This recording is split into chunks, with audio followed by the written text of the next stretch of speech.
Hello, everyone. You're listening to Michelle Speaks on 180radionow.com, currently heard in over 128 countries around the world, and I'm your host, Michelle Portier, founder of Healing Women, Healing Nations of Northeast Florida. We live in a society that condones living behind masks, hiding who we are and the issues we face, some too taboo to discuss with anyone. You may be worried about being judged or ashamed of what others may be thinking of you. Michelle Speaks not only uncovers it, but we look for solutions to deal with it head on.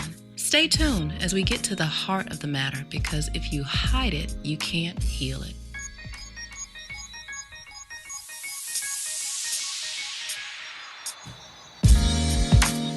Welcome to this week's edition of Michelle Speaks. If you hide it, you can't heal it.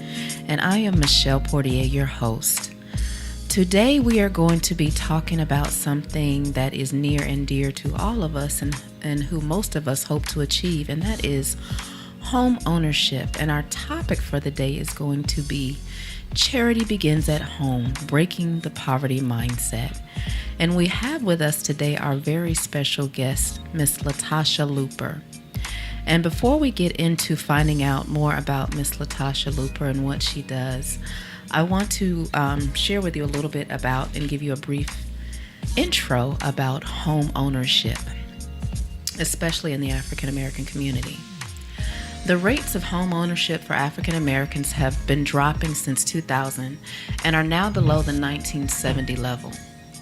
Data compiled by the Urban Institute shows, according to CBS News, the organization cited a home ownership rate for white households at 71.5% in 2015, a dip from 72.9% in 2000. But for black households, 47.3% were homeowners in 2000, and that number was down to 41.2% in 2015. The black community has just been hit really, really hard, as stated by CBS News. The irony is home ownership is the best way to build wealth by far. What worries me is that we're in a self-perpetrating cycle. The housing crisis has been blamed for its particularly bad effect on the black community. In their data, the Urban Institute showed that in the 30 years after the passage of the Fair Housing Act of 1968, black ownership went up by 6 percentage points, but it was erased between 2000 and 2015 as circumstances inside and outside the housing markets removed those gains. But also, gaps in the income earning can also be blamed. There's been a widening gap between blacks and whites since 1979. Information from the Economic Policy Institute says making it tougher to save for a down payment on a home. There is also a generational factor at play. The decline in home ownership has been most marked for younger members of the black community. The home ownership for blacks between 35 to 44 years old fell from 45% in 1990 to 33% in 2015, half the level for whites of the same age and lower than the black ownership rate in 1960. Home ownership also fell from 1990 to 2015 for whites, Hispanics, and others in the same age group, but not by nearly as much as for black people.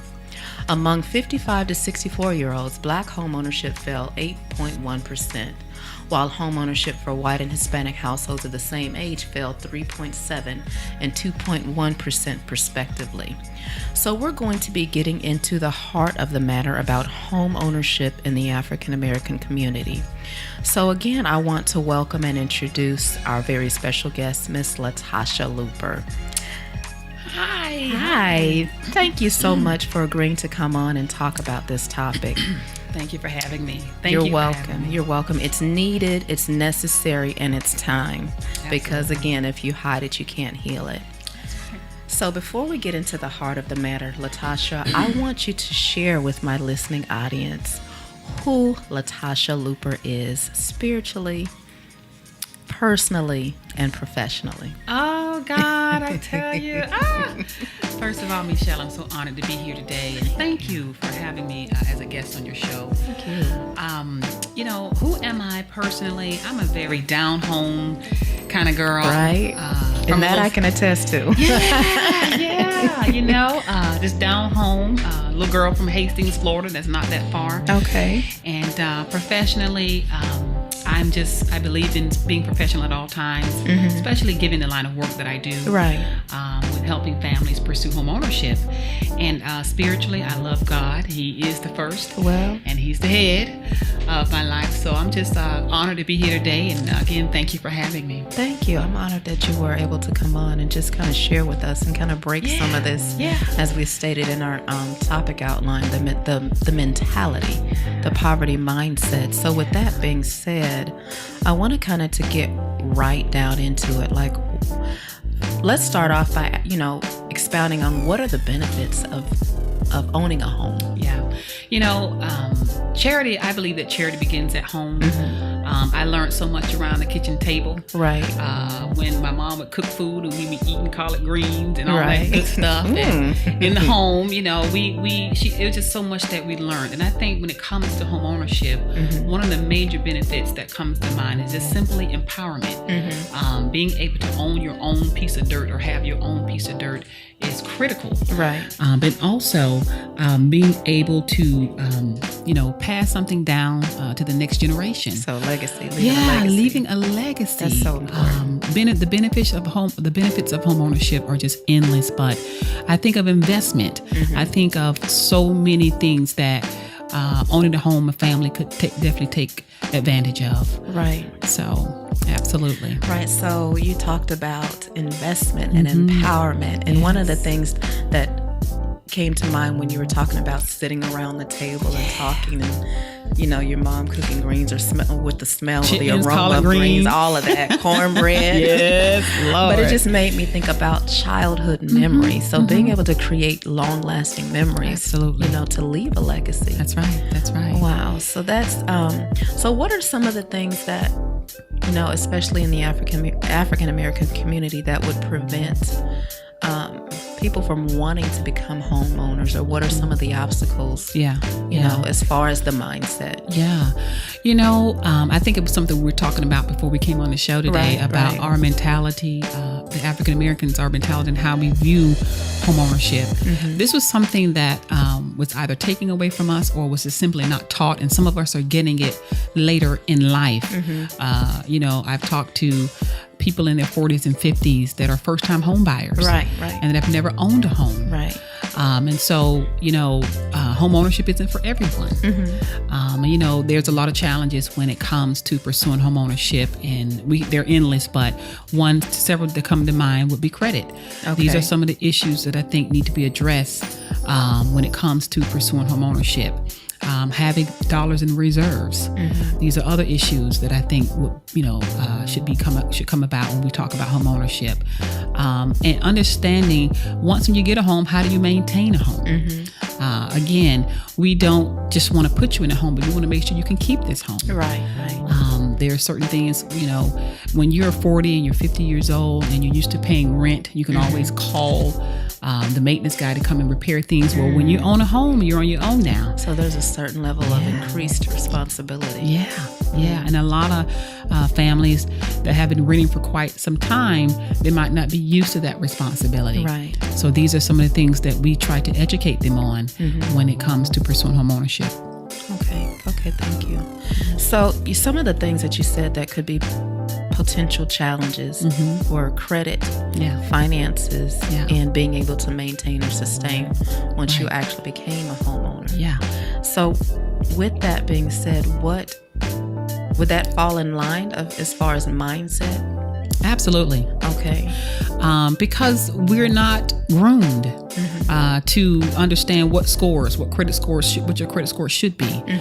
When we put together home buyer seminars, the mentality is a quick fix. The mentality is, I can, jump in this and this is going to be an overnight, situation. For many of us, it's a process. And a lot of our mentality, we want that microwave solution. Instant. Yeah, we want that instant coffee. Gratification. Right.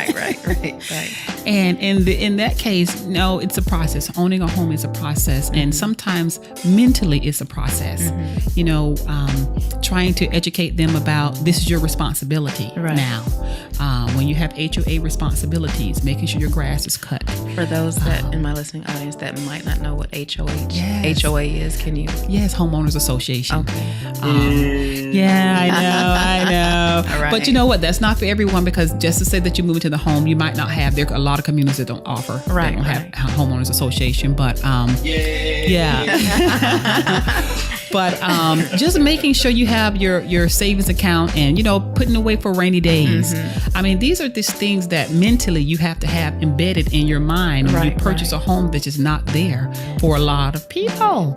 Having 6 months or even a year in reserves, just in case you lose your job.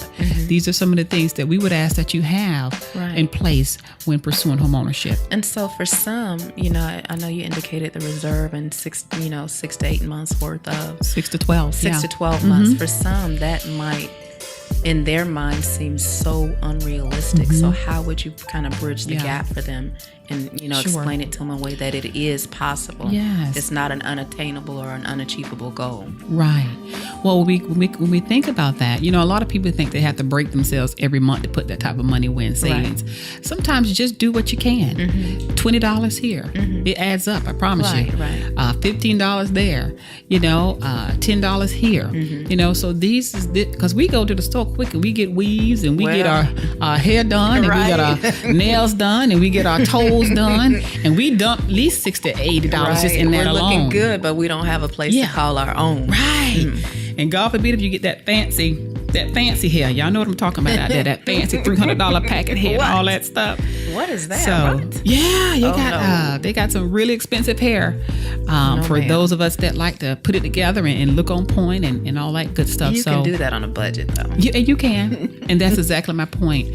So if we're spending money and dollars that we're dumping into just our own maintenance, such as, you know, even going out having social get-togethers, we spend a lot of money on affairs, weekend events. And we don't realize that some of that could just be put away in an escrow account somewhere, a little savings account, $10 here, $20 there. So you don't have to break the bank in order to put away. It's just the mentality of being disciplined enough. It's almost like if you could imagine a piggy bank, if you can just put whatever you have, the change you have left in your pocket kind of thing. And so you'd be surprised after 6 months of doing that, what you have. What that will add up to. Yeah. And so when you were talking about, I'm sorry, that was so funny, that analogy. Yeah. You know, that good hair. That good hair. The good stuff. So when you talk about escrow and savings accounts and things like that, how do you get them past that? You know, they may hear that and be like, whoa, what is that? Yeah. You know, it's very, very simple. For those of us that have a lending institute, many of us have, you know, some form of bank that we use when we get paid, direct deposit. A lot of us can be educated by just simply going to your bank and sitting down and basically talking to a banker about, hey, here's an idea that I have. I just want to make sure I'm doing the right thing. So wherever you are, be it here, Jacksonville, be it wherever, you know, sit down, talk to a lending bank from your lending institute, and they can share with you what you need to do. They'll also talk about interest and all that stuff that you can accrue over time and all that good stuff. So it's not difficult at all. So basically, in a nutshell, education is the key to getting, you know, overcoming that fear. So what does homeownership really mean in this economy? I mean, does it still make sense to own a home when home values are so inconsistent across the same geographical areas? And why own as opposed to rent? I know that was a whole bunch of questions, but you can just break it down a little bit. I do believe, I think it's certainly necessary to own. Anytime when you can have your own piece of dirt that you can call your own, yes, no one can take that from you. Like, this is my dirt, you can't take it away from me. Right. Yes. Unless you don't pay for it. Yeah. Well, yeah, there's that. Right. Yeah, because so they do have squatters. Like, I wasn't familiar with what that actually meant until here recently. I didn't think people could actually do that. I wouldn't feel secure. Yeah, they have squatters, people that's sitting in your property, right? You know, and you kind of abandoned it and walked off from it for a little bit, right? You know, and they decide to go ahead and, you know, I think it's called squatters' rights, and then they go in there. They have rights. Yeah. And they go in there and they squat in there and they sit, and because that property is in your name. How can you, if you are illegally taking residence in property that I own, how can you then argue and have a defense about you having a right to be there? Yeah.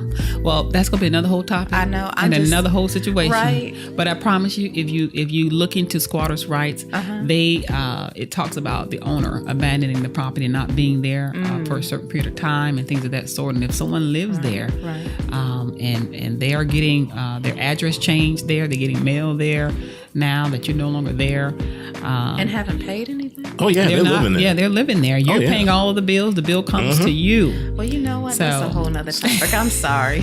So there's this house that I know of across town that nobody's living in there. I'm just thinking, No. No? Yeah. No. I'm gonna share this. I bring a lamp. No. I'm gonna share this with you Right. real quick. Speaking of squatters' rights, my husband, boss, he bought a house over in Morocco, and the house is a gorgeous house. Well, he doesn't really, he's not familiar with the Moroccan law, and one of the guys that lives over there decided he's going to move into his house while he's over in the States. He only reports back to Morocco certain times of the year. Well, while he's there, he's noticing he's getting a bill from the utility services. He's getting a bill from here, there, here, and he has got to pay that bill. So they're living off him for free. Rent, everything is paid for. Water, everything is paid for. So he has to go back over there now, and he has to go to court. Wow. And try to get this particular tenant out of there so that he can get his house back and sell it and put it on the market because he no longer goes over there. So it's very important to know the process and what goes into not only purchasing a home, but oh God, it's so much. Yes. Preparing. Yes. Wow. Yes. And I know I kind of got off topic, but let's go back and make sure we answer those questions that I asked you earlier. So does it make sense to own a home? Yes, it does. It does make sense to own a home. And, you have a lot of people renting. Because one of the questions was, why rent when you can own? And I think here are two things that comes to mind. If you know that you're going to be in an area for a period of time, for the rest of your life, let's say you and your wife, you guys have reached a certain age now, the children are old now and they're doing their own thing. And sometimes you might want to say, look, baby, let's get together. We're just going to travel. Right. And we don't want to be, at a home and have a mortgage over our head every day. There's nothing wrong with putting your house on the market and then just renting. Right. You have that leisure to go from place to place and travel and stuff like that. So you can be the lender and not the borrower. Right. If that's how you want to do it. Right. But I always say for the younger ones that are coming up that want to have something, an investment purposes, maybe pass something down. And again, this is just your fancy, your lifestyle. Some people are at an age where they have been there, done that, and they just want to travel now. But for those of them that are older and they want to pass something down to their son and their daughter, right. I always say investment, this home ownership is all about, to me, how I look at it. I look at, don't just think about it for the now. And don't just think about it for yourself. But right. Okay. Yeah, don't just think about it for the now. Think about this as an investment, or think about this as you are empowering and you passing the baton to your daughter or your son or someone else that can benefit when you're gone on. Right. When you've expired. And I can relate to that because one of the things I was thinking about, I was a homeowner at one point in time, for about 10 years, and then sold the home. And then for some years, I have not been a homeowner. But one of the things that's leading me to want to pursue homeownership again, because I was traveling so much and it was just me, and all that. And, wasn't married anymore. Daughter was grown. But the thing that's driving me now to pursue homeownership again is because I want to leave a legacy for not just my daughter, but my grandchildren. Right. So that is that is so on point. Yeah. So as far as the home buying process, what are some of the misconceptions that are associated with that, especially, within our community? A lot of people think that, and this is where I tend to walk a fine line, because a lot of people, think that they can get one thing and their purse says another. Right. That's one of the misconceptions I think a lot of us have. We see something on TV, or we see something. Want it, that instant gratification. Yes. Right. Or we hear that my best friend girl, she just bought a 5-bedroom house, and I think I'm gonna get me one. And your girlfriend might be an IBM, or maybe she may have additional income to support a 5-bedroom. And in your case, your income is something totally different. So these are some of the misconceptions that I think a lot of us have when it comes to pursuing home ownership. And going back to the thought of, you can't go into home ownership, for a short term.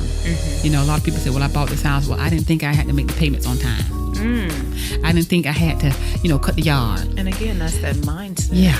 If something breaks, I didn't think I had to go fix it on my own. Right. Okay, this is yours. And you have to remind them this is an investment. Yes, this is your investment. And so, they have a lot of misconceptions because they've been renting for so long. And so these are some of the things we try to. Right. So those are some of the challenges that you face when you're trying to, maybe they come to you and want to buy a home, or maybe you're just reaching out to kind of make them aware, especially in our community, of the things that are available to them. Yeah. A lot of people don't even understand just the process overall, about pursuing homeownership. Just, basic things like, credit, what DTI means, your debt to income ratio, understanding what percent that need to be in order to qualify for mortgages and stuff like that. And not to get too fancy, but, these are just basic necessities when it comes to pursuing a mortgage. What are some of the things you need to have? Your W-2s and your proof of employment. Right. And, for those of them that might be on Social Security, that's a form of income. So a lot of people might not be aware of just some of the basic platform that's set up to pursue a mortgage. Right. And so we talk about these things and we kind of go into a little bit of details about what they would need. Right. And I know we talked about, thank you for that. I know we talked about earlier some of the benefits of home ownership as far as leaving a legacy, having something that you can call your own. But what about some of the tangible benefits? Can you kind of touch on that, like how it can be helpful as far as building wealth over a long period of time? Such as, for an example, home equity loan to start a business, or, create a stock portfolio, or eliminate other debt.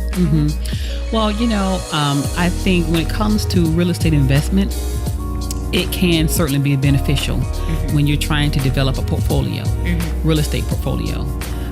And with that being said, you can have it, but this might be just a little bit different, when we're talking about investment purposes. Okay. Because you have a person that, let's say they started out with one house and then they own that home, and then they use that house as collateral to get another loan to purchase another home, and then they flip that house. And so then you get into house flipping, and then you develop this portfolio where you have 5 or 6 houses. Right. And you can create your own source of income. Okay, so that sounds like advanced home ownership.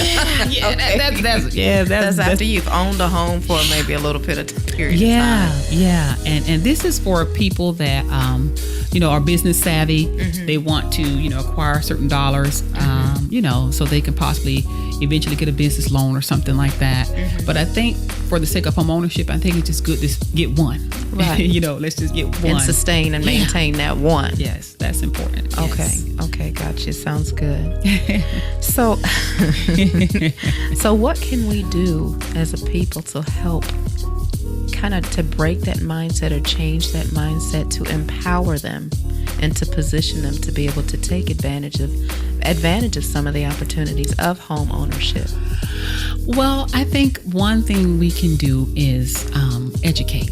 Okay. When just listening to what you're saying and talk about some of the things that we can do to empower individuals, it's all about education, becoming knowledgeable about what you're looking for and what you're wanting to do. A lot of people are not clear.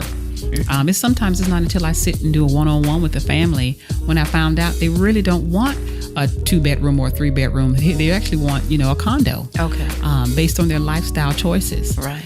And so it just depends on, who you're talking to. There's different routes to take, but I think that educating the community is so important. Just being knowledgeable. And then I also ask that they get involved. Don't just take my word for it, I would ask that you get involved, become knowledgeable. Right. A lot of this stuff is accessible online, on the internet.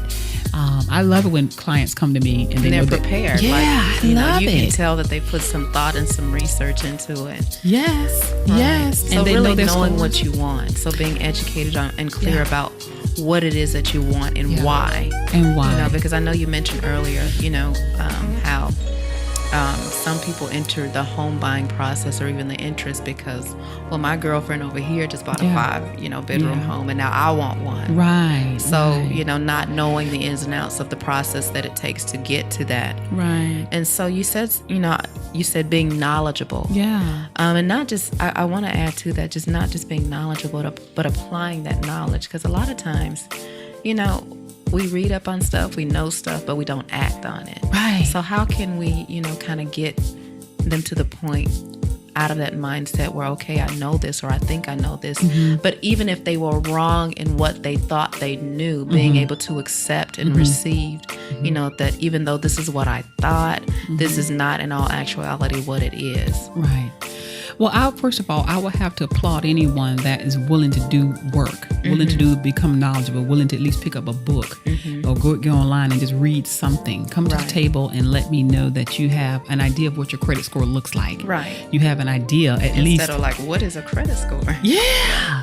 You have an idea as to what your debt to income looks like. Because many of them come to the table and they're not aware of that at all. They're not aware of their credit scores and things of that sort. So when it comes to us talking about applying, you ever heard the term, you know, you can bring a man to the water, but you can't have him drink. Right. Yeah. So you can lead a horse to the water, but you can't make him drink. There you go. Right there. Right. And so people that want to pursue homeownership, they're already thirsty. They come to the table thirsty. And this is something we can't, you know, one of the things I would never do. I don't want to get into the habit or business of begging people to be empowered. Right. I can't change the mentality if you're not willing to change your own mentality first. Right. And say that again. Yeah, I can't change the mentality, your mentality, if you're not willing to change your own mentality first. You know, I can present this opportunity for you. I can present it to you, but I'm going to need you to help me help you. So you have to be willing to do the work. You're going to have to be willing to do the work. Okay. Help me help you. Right. I like that. Help me help you. Because again, going back to what we talked about earlier and what you stated is that a lot of the families that you've dealt with or have encountered, they've been conditioned because of generation after generation of generation have been renting, and they're so used to people doing for them. If there's a problem, I just need to pick up the phone, make a phone call, and then that's the solution. Right. So I think, you know, it kind of it cripples us. You know, we may think in our mind, yes, I want to be a homeowner so I can just have that Sounds status. cool. Yeah. But, you know, there's responsibility. The idea of it sounds good, but the reality of it, when you realize you got to put work in, that's a whole nother. And that leads back to breaking that mentality. But you stated, you know, you can lead a horse to water, but you can't make him to drink. So in doing what you do and helping people to become homeowners, when you encounter that and you realize that you're going to continue to hit a brick wall, how do you come out of that? Because I know you still have a heart to want to help. You know, even helping those that don't think they need help. So when you keep hitting that brick wall, do you have any options or strategies that you use to try to? Yeah. You know, it's so funny that you say that, because I don't even look at it as a brick wall. I look at the people that made it through the wall. Okay. I look at the ones that were able to get through. Okay. You know, I talk to so many families that want to pursue homeownership, and a handful gets through, and that makes me feel happy to see the ones that started out, Tasha, I can't do this. I can't do this. I can't do this. I don't think we're going to make it. And I'm like, hang in there. You got it. Hang in there. You got it. Hang in there. And so I'm always constantly encouraging them, and I'm checking in with their scores and making sure they're doing what they're supposed to be doing. And then they're excited, and then we're shouting and praising God around the closing table. Right. You know, they just got their new home. And so when we're giving God praise, I totally forget about the ones that did not take advantage of it. Yeah, because my heart is, I'm trying to focus on people that are willing to help themselves. And that's important. You know, for those of you all that are not willing to help yourself, to want to be empowered, and like I said, you can bring them to the water, but you got to be able to help me help you. Right. And so a lot of families that have come on board with Homesteps, they are excited. They want a home. And so they're doing the necessary steps that it takes to get there. And so going back to the brick wall concept, is how you mentioned, I don't even look at it as a brick wall. Okay. I look at it as the people that went through were supposed to get through. And the people that fell off along the wayside were the ones that everybody, you know, homeownership is not for everyone. Right. And so does that ever get frustrating to you, because you see the opportunity there, but you can't really want more for somebody that doesn't really want more for themselves? Girl, I'd be lying if I didn't tell you. Yes, I get frustrated. I'm like, oh, you could do it. You were right there. You were right there. But that frustration is my passion. Okay. That frustration is a combination of compassion and it's a combination of passion to want to see them excel, to want to see them get over that hump, because they're paying $1,200 and $1,300 in rent, and to see them right there and then just kind of not do anything, not to prolong the conversation about it, but one young lady I was working with, they were right there, and the husband decided he didn't want to be with her anymore, and they ended up getting a divorce. But she stayed with it. Wow. And she persevered. And I hugged her. We cried. We tore up that table. Right. At the closing, oh my goodness, we tore up that place in closing. Because that was a success. Oh story. my God. Even out of the tragedy came success. Yes. And when you get those type of testimonies, when Right. people can say, LaTasha, you hung in there with me. I thought you was going to walk off. When everybody walked away from my husband, walked away, you was there. Mm-hmm. And when you get those testimonies and people just, you and her just know that story, mm-hmm. it just makes my job, oh God, my passion even stronger. And I want to see more people empowered. So.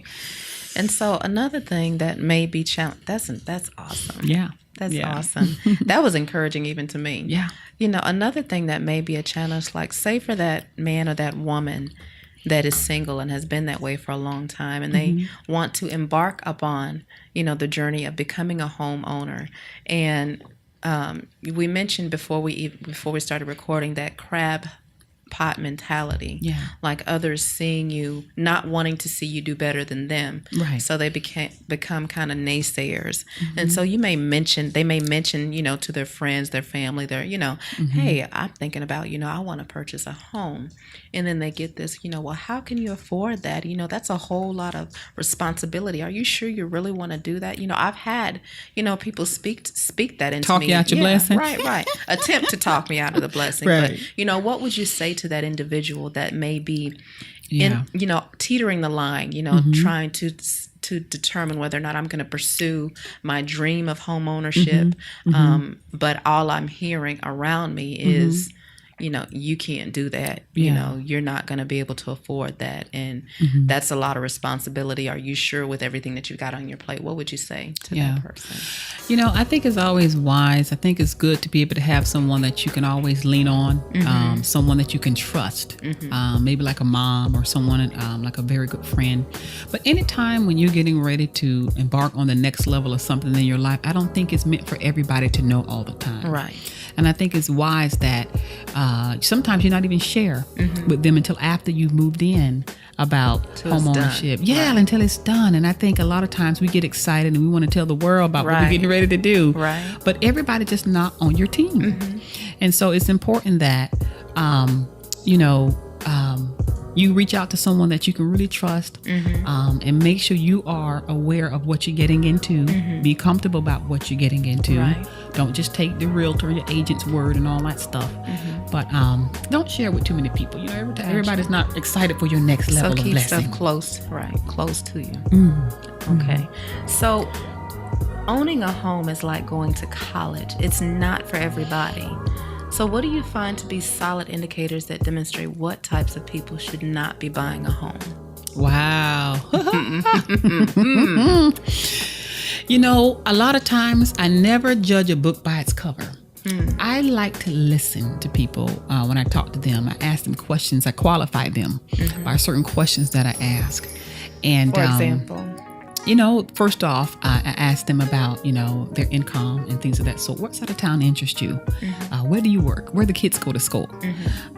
What are you really looking for? And I try to listen intimately to what they're telling me, so that I can get a better feel as to whether or not, are these really homeowners or are these just renters? Right. And a lot of this stuff depends on their personal affairs as well, marriage. I tell you, I came in the business looking at it from just strictly home ownership, but it's not until you start peeling back layers when you realize, wait a minute, they're on the verge of divorce. I don't think it's going to work out. Right. That kind of thing. Right. But, when I look at a lot of things, I play a lot of things into factor. There are some people that I've talked to, I had to tell them, I would ask that you guys consider counseling first before you pursue home ownership. Because this is a debt, a 30-year debt that you all will be held liable for if you are not on one sheet of music. You got to be on the same ship moving forward to something like this. I know something we touched on before we came on the air was you talked about home ownership. It really tested the strength and the foundation of relationships when it was couples or whatever that were pursuing home ownership. And so would that fall into that, is that a determining factor as well, when determining those that are ready for home ownership versus renters is not for everybody? What if you encounter a couple where, one is for lack of a better word, homeownership material, but the other is more like renter material. How would you move forward in that? I've had some single folk that have come my way. We've talked about it, and they say, "Look, I want to pay this, but I don't want to pay that. I want to pay this, but I don't want to. I want to do this, but I don't want to do that." And you can tell that they just have a club kind of like mentality when it comes down to owning a home. I'm like, this is not for you, right? You got to just tell them straight. Point blank, you tell them. Mm-hmm. Yeah. I try not to go in that hard, but I will tell them, I would ask that you reconsider your options. I try to be very diplomatic in my approach because I don't want to offend anyone. Right. But based on what you're telling me, Now, if you have a couple that one person might want to own a home, but then the other person still have that elementary mentality when it comes to home ownership, I always ask them to go back to the drawing table. Because this is a very serious investment, and you do not want to be connected with someone when you're trying to pursue home ownership, and this person, they pay the bill when they want to. Look, the lender want that bill paid on the 15th or the 30th, and there's just, that has to happen. Right. And if you default on that loan, you're going to be held liable for that debt. Right, and it's going to affect both of you, not just the one person. It's going to affect both of you. So make sure you are in a serious relationship, marriage. Not just a relationship. Let me just put that out right now. Y'all listeners, y'all hear me out there? Be married when you are interested in pursuing homeownership with someone else. But now, don't get me wrong. You can be single, and pursue homeownership. But don't play with it when it comes to homeownership. And you're saying, well, we just gonna pedal around the fence a little bit and see how. Right. Yeah, that's not the time to pursue homeownership. Right. So it's all or none. Mm-hmm. So either you're all in or all out. That's it. Got you. That's it. So, this is an interesting topic, and one of the things that I like to make sure I put this caveat out there for the Michelle Speaks, if you hide it, you can't heal it. A lot of these topics are topics that we don't normally talk about. We discuss. It's like the elephant in the room, the proverbial elephant in the room. Mm-hmm. But I'm putting this out there because it's something that we all have questions about, and I'm not necessarily well versed or have all the knowledge, and it's things that I learned from each and every episode. So I truly thank you, because honestly, thinking about homeownership again, it's not a challenge in a way that it's not a challenge that I can overcome, but I was kind of fearful of even going down that path again, because even when I was a homeowner, I had a partner, and I saw how difficult it was, and so just thinking about pursuing that again, but it's something that I want to pursue because I want to leave a legacy for my grandchildren and my daughter. So it's going beyond just the thinking about self. It's greater than yourself. Right. So I just want to thank you again for what you're sharing. Yeah. So you're definitely welcome. So say, coming from the perspective of my listening audience, say we're a household that makes a combined income of $70,000 between both spouses. We have 3 kids, nothing in savings, but we make good money between the two of us. We have no debt except for student loans. So how would we go about the process of purchasing a home? Okay. So, the things that stand out to me with that question out of the gate, the $70,000 between you and your husband, wife and husband, and you're saying, but we make good money. What is good money? When we think about good money, $70,000, that's okay. That's okay. Okay. But when I guess my definition of what we call good money, that might be a question I would probably have to ask that couple. Okay. Because $70,000 to me, when it comes to real estate, is really not a lot of money. Okay. And I would ask that you have between the two of them. Right. Okay. Between the two of them. Yes. So that's only about $35,000 each. Right. That they're bringing in. Now imagine if with 3 kids, if something should happen to one of those incomes. Right. So what I would ask that you do is, if your credit is there, you have both of you have good credit scores. I would ask that you put a little bit in reserves first off. Okay. I would ask that you do that, and I would also ask to see if you can get pre-qualified. Find out what's the amount that you could go to your lender and find out what amount can you get pre-qualified for. They're going to tell you two things. They're going to look at your credit score, and they're also going to look at your debt to income as well. And so with that being said, they're going to take a look at both of you guys' debt to income together, and they're going to determine how much you typically can afford and what is labeled as good money. Right. So they're going to break that down for you. Yeah. So that might be an instance where they might qualify as that couple that really can't buy a home. Is that? Well, they might can't, not at that time. Or buy the amount of home that they may be looking at. Right. So just to kind of give you an example, with $70,000 and two incomes, I mean, you could probably, if your credit is there, I'm looking at $130,000, maybe $150,000. That's at a 3.5% interest rate. You know, you might can get up to probably 175. That would be my guess. But I think at 175, 180, to me, I think you're scratching on a mortgage at that amount of money income coming in. You're struggling every month. You're struggling, yeah, struggling. And so I would ask that you put money away in reserves to kind of give yourself some buffer, because remember now you have 3 kids and school. Things happen. Yes, God, Unexpected. things happen. And so you need some type of, in this case, I would ask that you develop some buffer.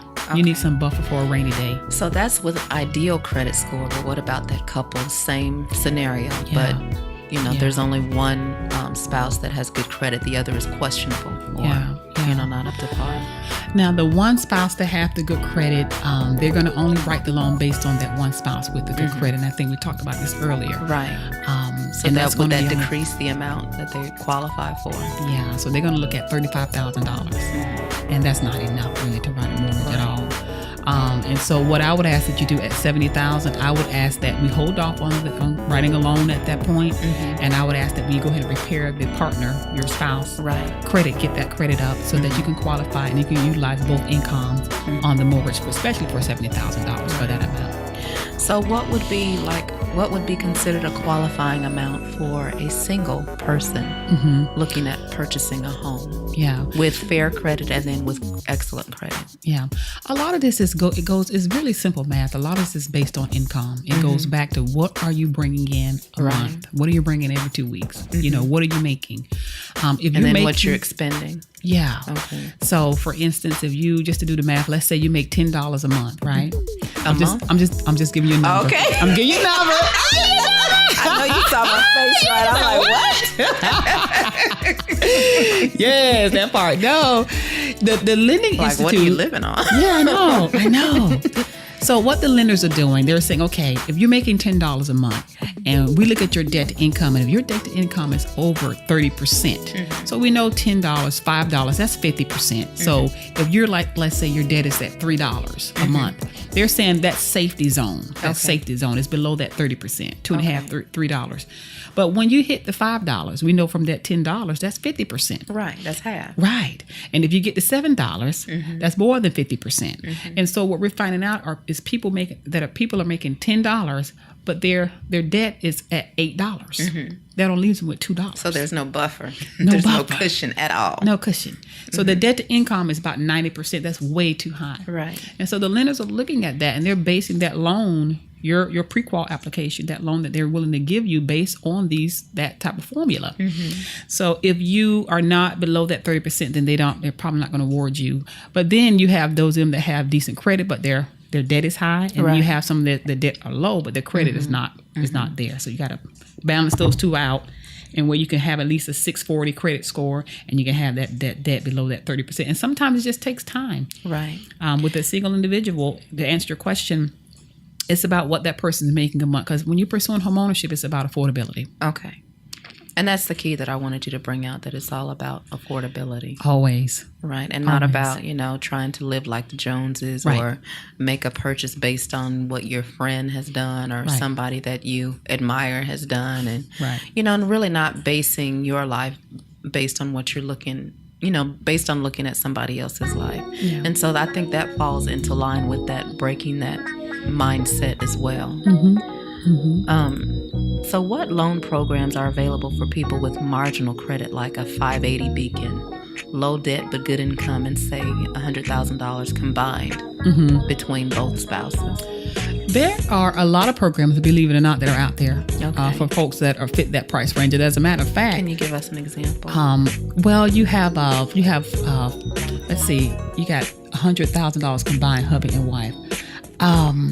Different lending institutes. Wells Fargo, they have a great program. Okay. Typically, at $100,000, we typically work with people that make a little less than that. Mm-hmm. But if you are, making that type of income and you have access to a bank, one of your banks, I would definitely stop by. I'll go into one of the lending institutes and say, hey, here's where we are. I know Fifth Third Bank out of the gate. That one lending institute comes to mind, and they're writing at, around about that 580. Even if you have money to dump into, if you have low debt but good income, there's some lending institutes that will go ahead and say, hey, just come up with the down payment and we can go ahead and write that loan for you because you have your own income. You don't have to worry about those assisting dollars that the first and second time home are buyers. they trying to put them in a house that they can afford, or are they just trying to put them in a house just to be able to say that, they put them in a house? Well, the good thing with making that type of income, you can pretty much get what you would like if you're making $100,000 a year between both of you all. So you're in a very good range to purchase, a decent 3 to 4 bedroom home. Right. But when it comes to qualifying, if your credit is not there, what they can do is a lot of lending institutes will go ahead and assist you with helping you get the score up just a little bit. If you have that 580, they'll write the mortgage, but they want to make sure that you can cover your own down payment and you can cover your own closing costs. That's a good question because someone actually just talked about that the other day. Really? Okay. Yeah. Good deal. Yeah. So what we want to do is, I know you mentioned earlier, you said you guys qualify couples or individuals that are seeking home ownership for less than $100,000. So for those that are seeking home ownership, and then there's that stigma of, I can't afford this. What target audience do you target? Like, what is the average income that they make that you target, just to help them know that it is viable, that there is hope that they can become homeowners? What is that marginal income? Well, first off, when it comes to real estate, we don't discriminate when it comes to housing. Right. That's number one. Mm-hmm. But, when it comes down to some of the resources that are available to first-time, second-time home buyers, the income limit, sometimes it gets up to about $70,000, $75,000, and they can qualify for some of the down payment assistance dollars that the county and the city is offering. And so when you get past that, up to that $100,000, the city and the state is looking at you like, look, you don't need You don't need any extra help, right? Yes. You got enough income coming in. We just need to get your credit score up a little bit. But you got the money, and that's okay. But we try to, and people typically come to us, they're making about $50,000, $60,000, a year, $70,000. Anything lower than that? Some have, some of the single ones have come in about $30,000. But when you get, towards that, below that $40,000, $35,000 price range, we try to be careful about where we place them, and what they can qualify for, because houses in different states, I know in the state of Florida, they can get down there and they can get kind of shabby, right? When you start looking at the 120s and the 115s, and the families come in and ripped out a lot of the work. There's a lot of development. Wow. Yeah, so there are some dollars that the city would offer where you can go in and do some rehab money that they can probably throw into your loan to kind of help rehabilitate the house. Right. But we really don't try to get that low, because that's we want to be, anyone we work with. You want them to be happy with what they purchase. And if I can't feel like I can't live in there, I won't want to push someone in somewhere where I wouldn't want to live. That's what I wanted to bring out. Yeah. That's important. So say that again. I would not personally want to push someone into a home. When I'm walking in there and I'm looking at the toilets and I'm looking at the tubs and I'm looking at the kitchen sink, and I can tell the house it's just not up to code, and I'm like going to put a family in there, I wouldn't do that. Okay, good deal. So bankruptcy used to be a deal breaker for securing a mortgage. Is that still true? And this is coming from the audience's perspective. I know a neighbor who purchased a new home 90 days after he filed for bankruptcy. What about personal tax liens? No, actually, the good news, bankruptcy is not a deal breaker. Okay. Some of the mortgage loan officers that I've worked with, they have told me that if it's been after 3 years, I've never heard of 90 days. That's new for me. Right. But I've heard where if you've had a bankruptcy and it's been past 3 years, you could certainly probably qualify for a mortgage as well. Okay. Tax liens, that's not a deal breaker at all. So what are some of the serious disqualifiers for those looking to buy a home? Honestly, I think income. I think income is a really big, major deal breaker. Some people just can't afford to own a home. Mm-hmm. I mean, and how do you look into someone's face and say, look, the numbers are just not there. You can't afford it. You can't afford it, and that's what comes to mind out of the gate. I mean, we could try to help you with the whole bankruptcy thing. We can try to assist you with your credit scores. But the bottom line is income. Because if you don't have money to pay down some of your debt to help get your score up, it goes back to what can you, afford. Right. In the end of the day, and it's the income. So does that also go back to mindset? Like, what are you spending your money on? Are you for the obligations that you have, are you meeting those obligations consistently? Yeah. Well, when it comes to affordability, there's a lot of factors that can play a part into, their financial history. But, I think a lot of people that have a job, it doesn't say that they're carelessly spending their money. They're not careful. Some people just seemingly can't meet the mark when it comes to making a certain level of income to pursue a mortgage. And then you got a lot of people just on fixed income, and that's just kind of how that works. Right. Yeah. So have you witnessed some horror stories in your career when working with clients? And have you been able to turn them around? Oh, God, horror stories. Oh, yes. God. Help me when you say horror stories. Tell me what you mean. Low credit scores, income is horrible.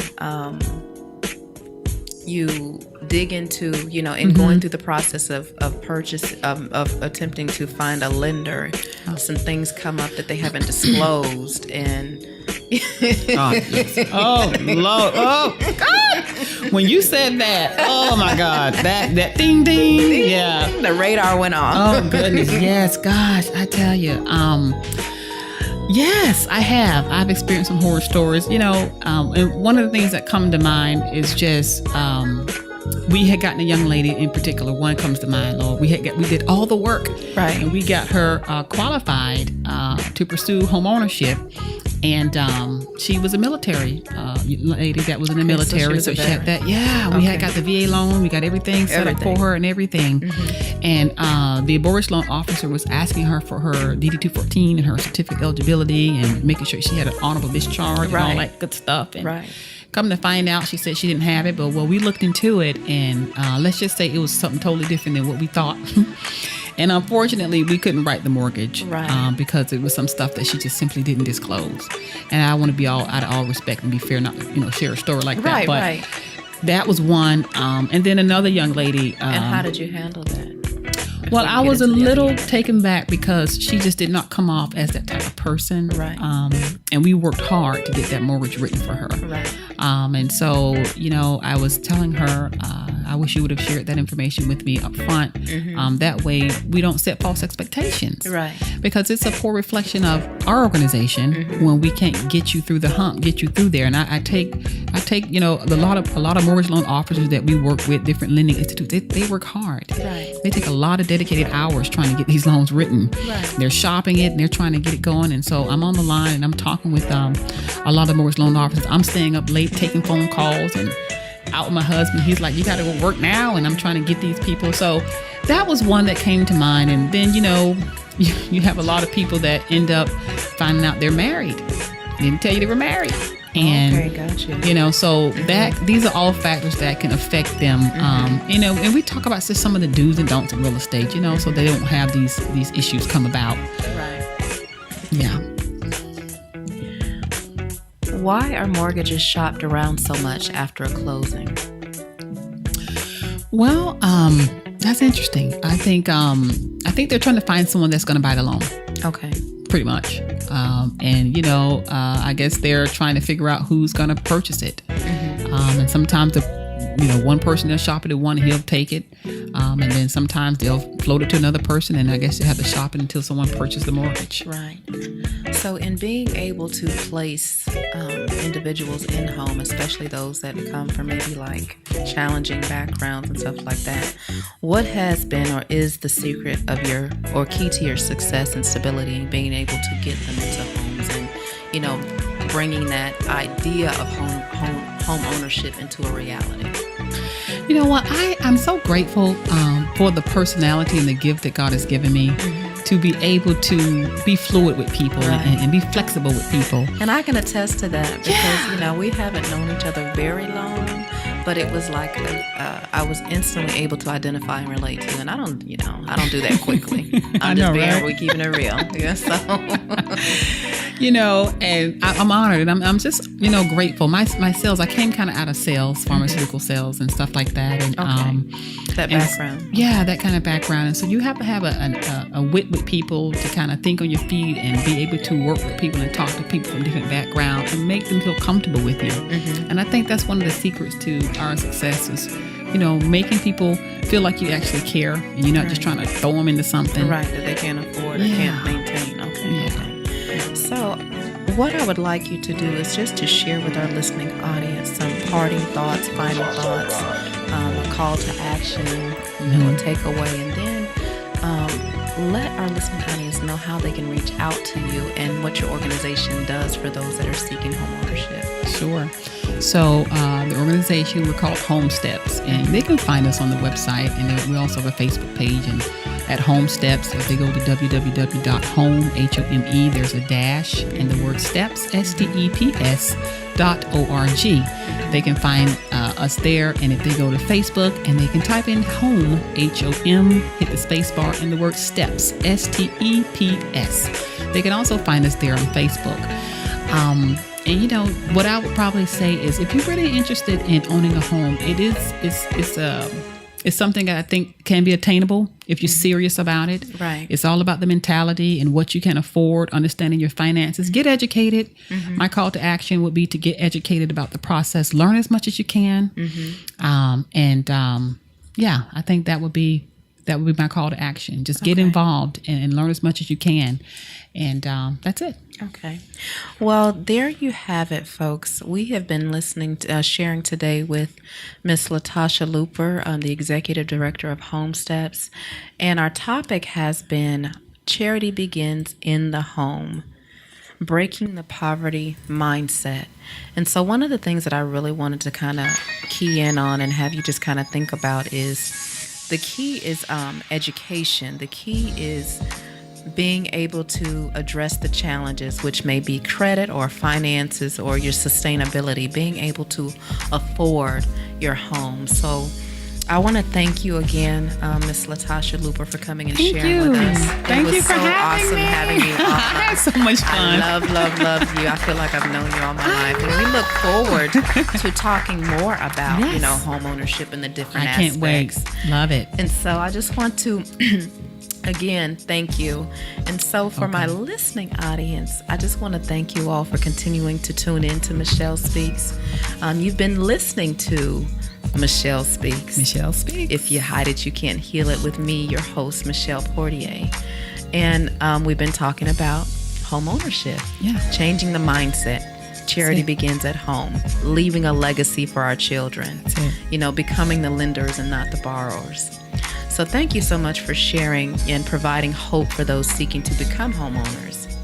Tune in to us every Thursday evening at 7 p.m. All of our shows are available on our podcast directory for free 24/7 by going to 180radionow.com/podcast or click the podcast link in the menu on the homepage. Click the Michelle Speaks logo and you can access all of our previously aired shows. Also, download the 180 Radio Now app on Google Play and Apple App Store. You can also listen directly on the 180radionow.com website or by clicking the Listen Live button at the top of the homepage. Excuse me, in my tongue twisters today. Also, listen through your web browser on every major internet radio directory: iTunes Radio, TuneIn, Radio.com, Streama, Screamer Radio, and much more. It is our sincere prayer that what you've heard today has blessed you and provided you with information you can use to help you in your situation or someone else's. Tune in again as we get to the heart of the matter, because if you hide it, you can't heal it.